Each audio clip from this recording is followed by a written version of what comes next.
So, your uncle. What's wrong with him? He's possessed. As in the devil? Something like that. He says a dark man is following him, watching him at all times. What do you make of it? It's nonsense, of course, but I'd be lying if I said it didn't bother me. You see, it runs in my family. Possession? No, Detective. Deteriorating melancholy. Practically every member of the Hartwood family is driven mad before they grow old.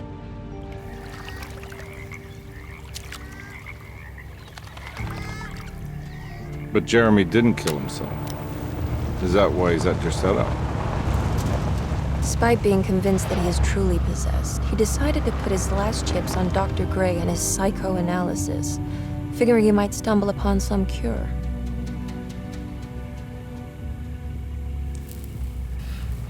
You mentioned the letter.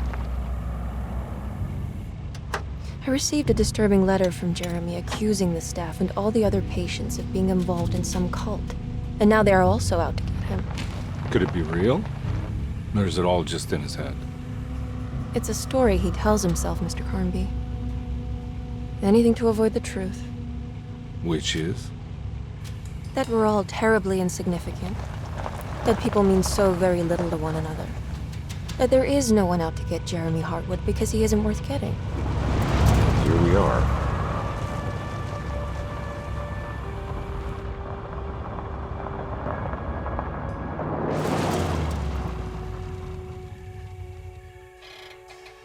My uncle's not well, Mr. Carnby. I want to make sure he's all right. Then what's my part in this? You couldn't get a cab? I just wouldn't feel safe going alone.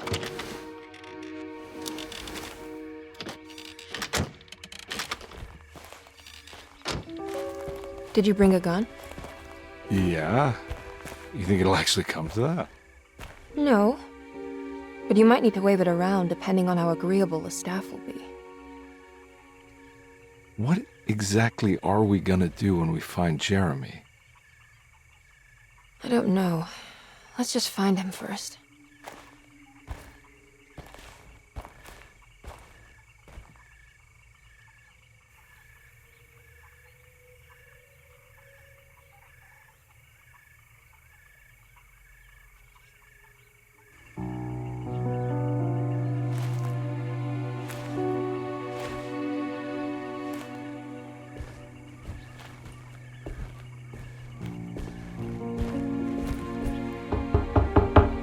Hello?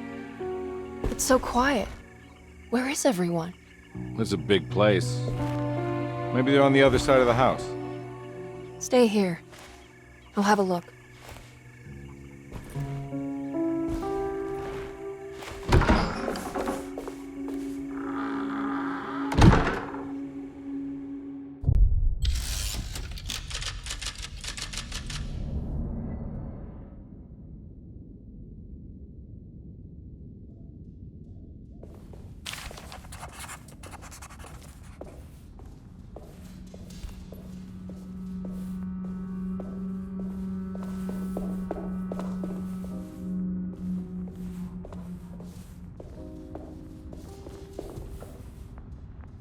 What's this?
I don't think I'll be able to get in there.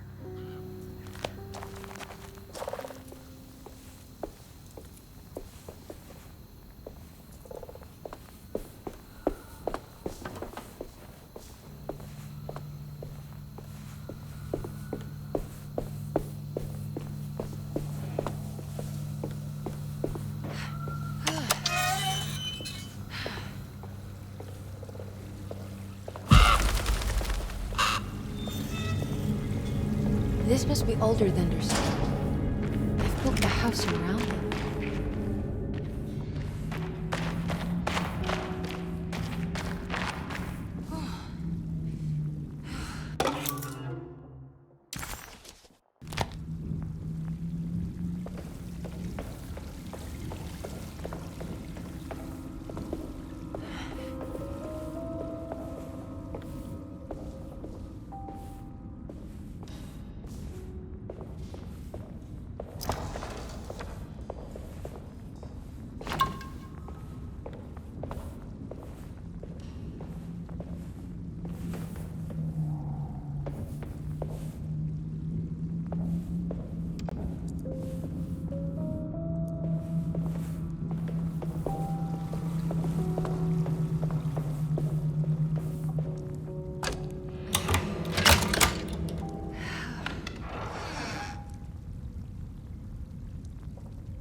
I'll just take this.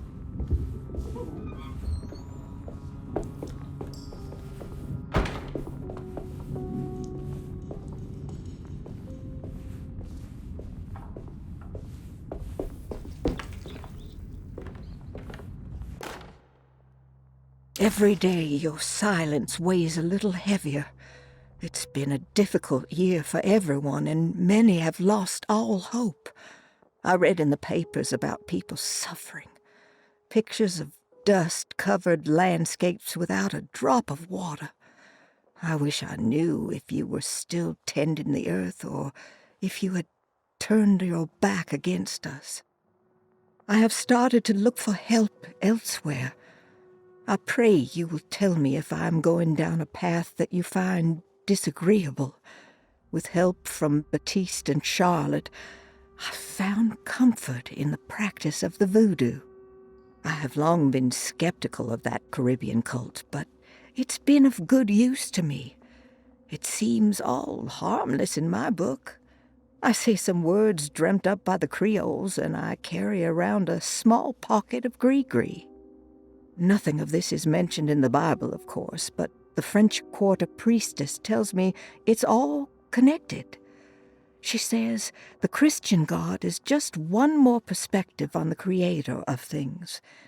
That's what I like to think, but the other way around, that the spirits of her faith are just aspects of you, our Heavenly Father.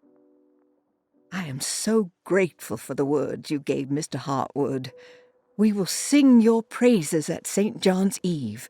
The world will be blessed soon again. Only the sacrifices of the Old Testament compare to your demands. Let it be the truth. A mother of earth, wood, and dirt. A mother of 1,000 young. Sacred sand, $1. Black cat oil, $1.50. Devil shoestrings, $0.25. That makes $2.75, madame. What was that you were telling the doctor? A goat without horns. What does that mean? Ah, you must have misheard me, madame. I said no such thing.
What was that?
Please do not touch the boiler. It is working after all. While the sabotage has caused a leak, only the decorative plate has been completely ruined. Let's wait for Mr. Chance to turn up and he can take a look at the leak. Mr. Waits. That doesn't look safe.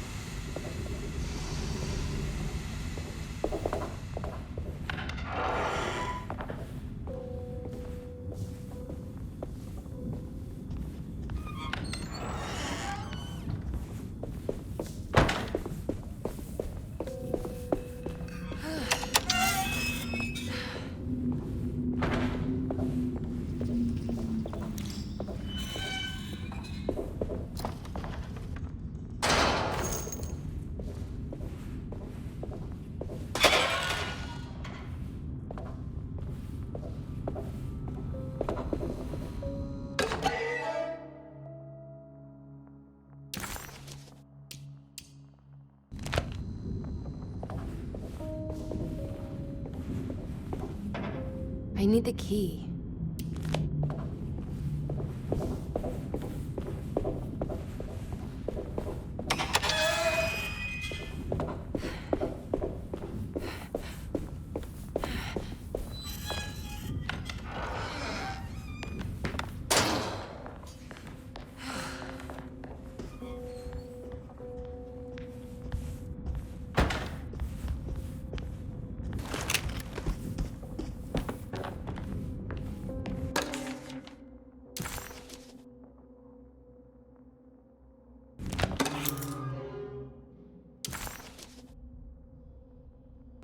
Now what's this?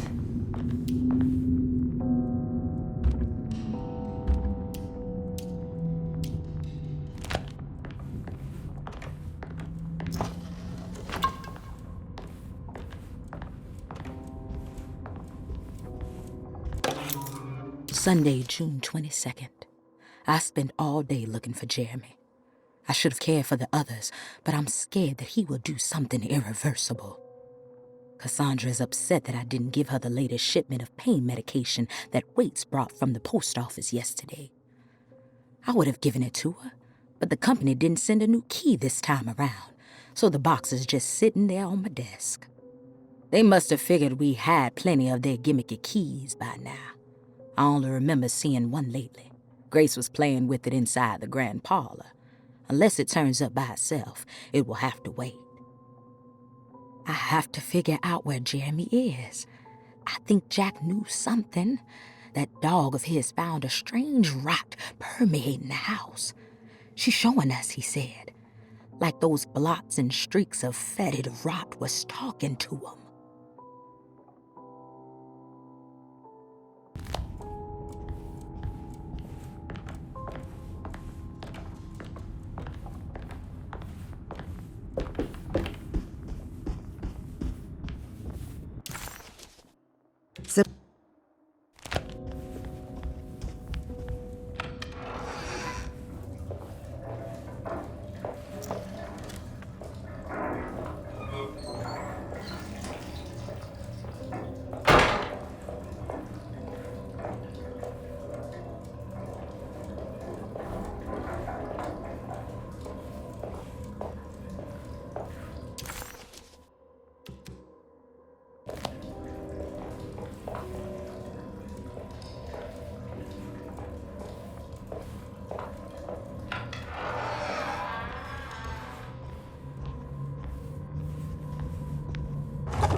I need the key.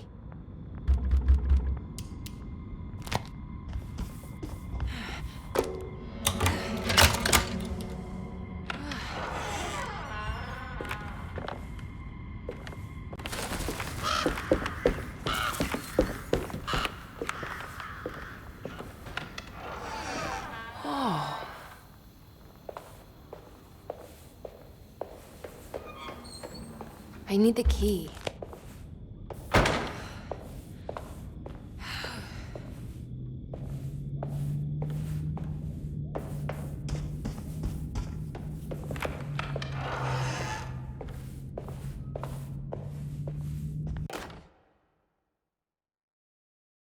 The Great Depression. President Hoover raises tariffs on over 20,000 imported goods in an act to protect American labor.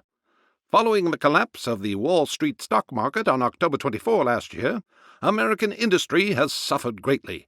Thousands of companies have gone bankrupt and left a large part of the American workforce unemployed.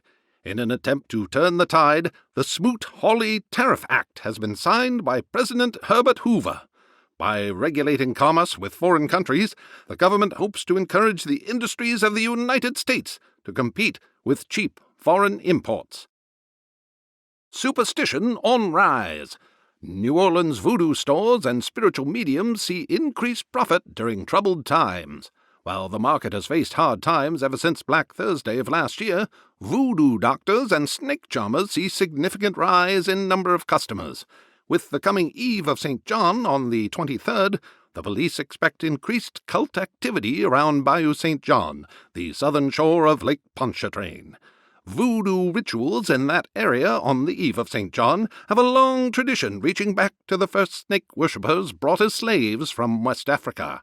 During the 19th century, its practice was popularized by the legendary Marie Laveau and has since been embraced by many of the Creoles and the surviving aristocracy of the French Quarter. Author seeks asylum. Rumors regarding author Cassandra Beauregard making Derceto her home verified. Derceto Hospital is an old plantation building on the eastern shores of Lake Pontchartrain. While often considered an asylum for the insane, residing Dr. Elmore Lee Gray prefers to think of it as a convalescent home, a place where you can go to rest. The patient list is kept secret, but thought to include many of the black sheep of wealthy families, because at Derceto, treatment does not come for free. Local author Cassandra Beauregard has now been confirmed by her own admission. She's been lauded as a powerful Creole voice and written many successful books. Lately it was reported from Hollywood that she has finished a moving picture manuscript titled Slaughter Gulch. That film is set to hit the theaters next year.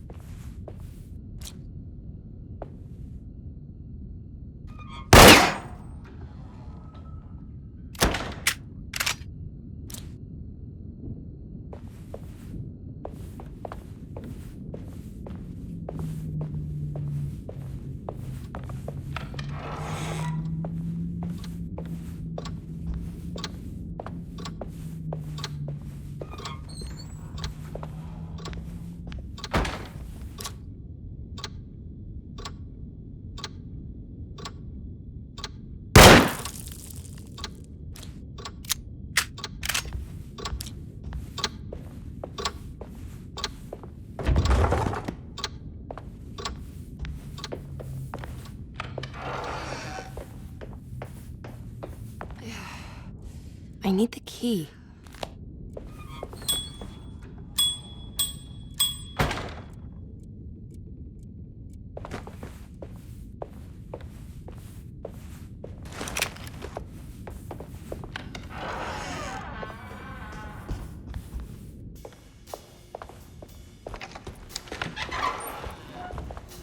Wait, don't. Excuse me? Do you know where I can find Jeremy Hartwood? Of course not. McCarthy, what are you doing? I told you not to lose sight of the girl. Don't you worry, Mags. I'll find that little rascal. Who are you people? What are you doing here? I'm sorry about all this, but I'm looking for my uncle. His name is Jeremy Hartwood. What are you doing, child? You shouldn't be alone. Go find McCarthy. Who are you? Are you here for the Fay Dodo? Go upstairs now. My name is Emily Hartwood. I'm the niece of Jeremy Hartwood. This is Detective Carnby. The police? Why are you here? No, I'm a private investigator. Sorry to bother you. My client's worried about her uncle. He's a patient here at Derceto. If you don't mind, could you direct us where to find him? No, I can't. Jeremy has gone missing. If you leave your information, I will make sure to contact you. Wait, he ran away? No, he won't leave the house. He's around here somewhere, and both of our orderlies are looking for him. That's unacceptable. Where's Dr. Gray? I want to speak with him immediately. Fine, I'll ask him. Wait here and don't touch anything.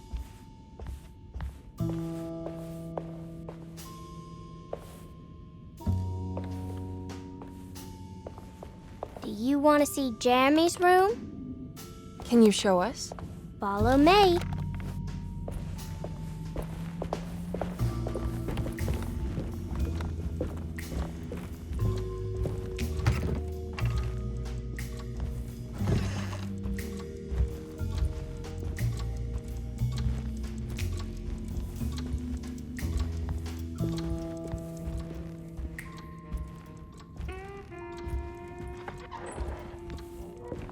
Thank you.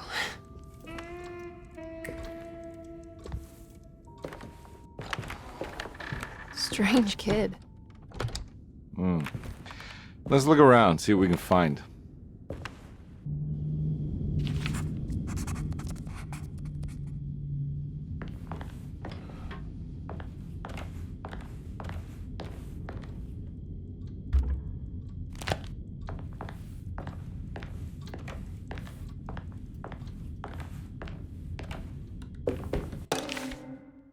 Every night the dark man stands opaque at the threshold of my room, counting the days until my spirit spills out of my tired shape. Only his pallid mask shelters my remaining sanity. Staring directly into the face of that demonic sultan would surely sunder time itself. Would he have looked the same to my father as he struggled for his life? Does his veiled face haunt my niece quite the same way?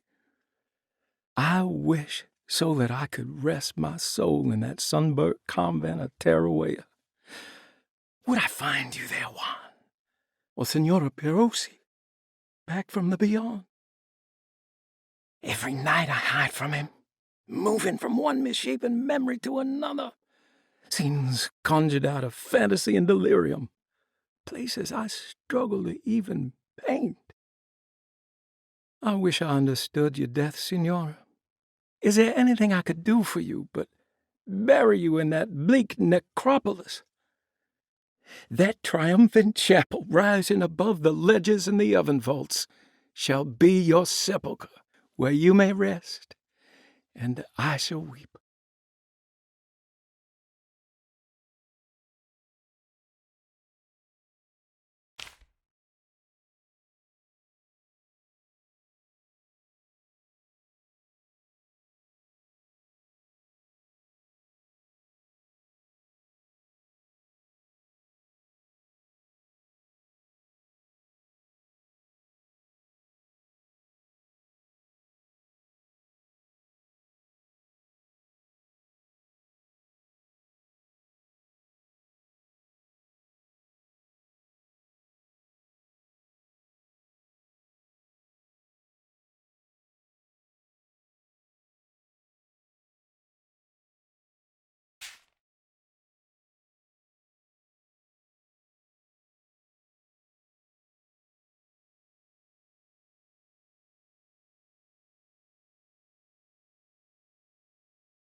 found a commonplace book.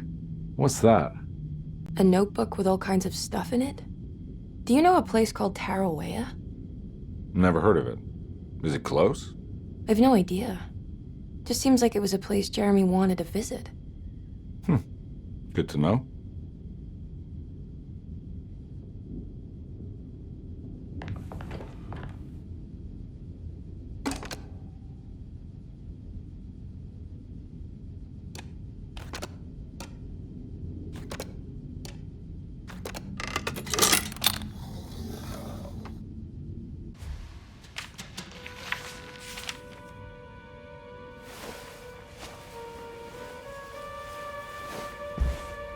Have you ever seen anything like this?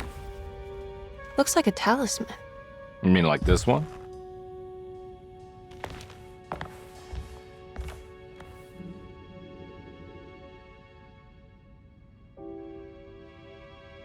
Can you find me a knife to cut the canvas? I want to take this with me. You want to take the painting? Sure, I'll find one.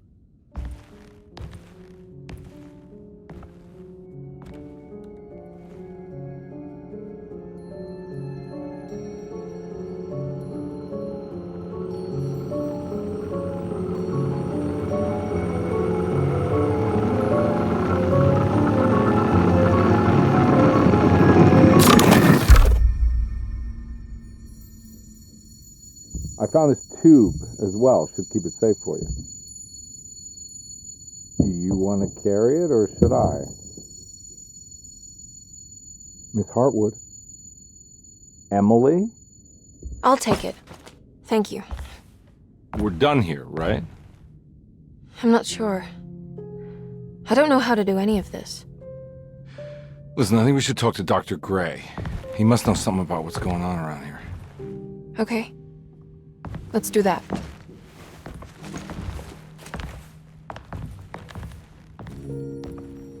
Come on, I don't want to be here all night.